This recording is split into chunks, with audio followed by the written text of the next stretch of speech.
Hey botches, iShield21 fan here. Well, I haven't done a review in forever, but today I'm gonna do a review of the movie First Squad. Yes. So this was released in 2011. It's kind of old, getting there. You're getting pretty old there, man. Girl, whatever. But just watched this yesterday with my bud. We made the tripod video together. And basically just gonna go over what I thought about this movie. Okay, so basically it's about during World War II, the Russians needed a way to defeat the Germans, and they have this one girl and she can see into the future, so they use her to basically win World War II. But she was originally part of a squad called First Squad.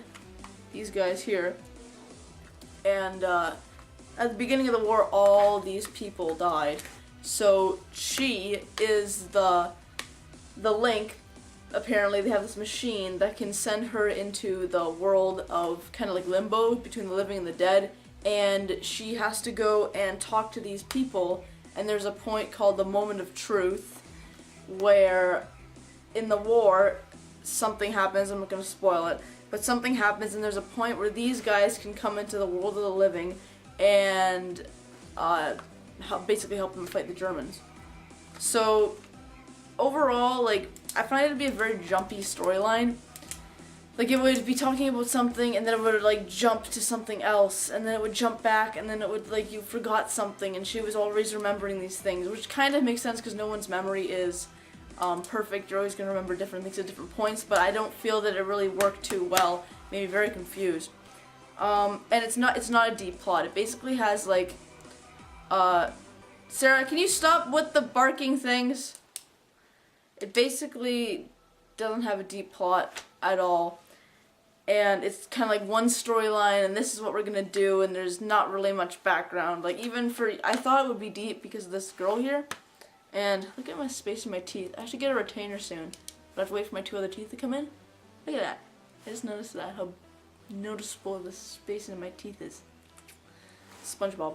Anyway, sidetracked. It was just like one thing that she had to do, and there wasn't much background story, like, oh, your parents are dead, you don't remember anything, blah blah blah. Basically a copy of Wolverine without the deepness of Wolverine's past. Like, it wasn't deep. But the gore was great. Like, I love my gore, and there was lots of heads being cut up, lots of people dying, blood everywhere. So if you like that, it's a good movie for that. There also wasn't very many plot twists. Like, nothing really caught you by surprise. And even when they tried to, I wasn't surprised by it. It was kind of generic. And it can be very confusing. Don't mean to brag, but I'm kind of good at figuring out stories, believe it or not. I don't come off as the smartest person on the face of the earth, but I am pretty good at kind of reading into things and sorting things out. But this had me very confused. I got it at the end of the movie and throughout the movie, but there were points where I was like, yo, what's going on, brother? I don't understand. So overall, basically, I would say 4 to 5 out of 10, and I got it for $10. I don't even think it's worse than that. I'm gonna try and return it because I'm cheap, but don't pay more than I would even say $5 for this if you're cheap like me. If you're rich, okay, $10 is a fine price, but it's kind of shitty, and the characters weren't even that good. Like, the main male character was really gay. Basically, I'll go over the characters with you right here. Okay, so this way, oh, it's backwards, so it's hard for me. This guy is gay. This girl is a whore. This guy is just happy-go-lucky, generic, big beefhead guy. That guy's a queer. And who is that? Oh, that's the girl. She's just like that quiet girl that sits in the back of your class and is psycho. So, First Squad, 4.5 to a 5 out of 10. Not my favorite movie in the world. probably don't waste your time. But if you're bored, go outside and do something instead of sitting on your ass. Honestly, this isn't, no. That's my movie review for you people.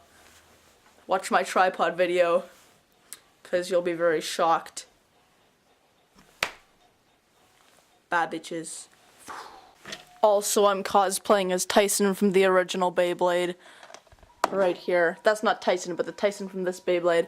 So, if you have any suggestions for me, or if you've done it before, and you know good things to do, or where I can get good materials, or good types of hats and wigs, just got any tips for me, let me know. Also, I'm fixing my Edward Elric arm so it's more shiny, so if you have any more tips for that, let me know too, because I love you people, and peace out, vaginas.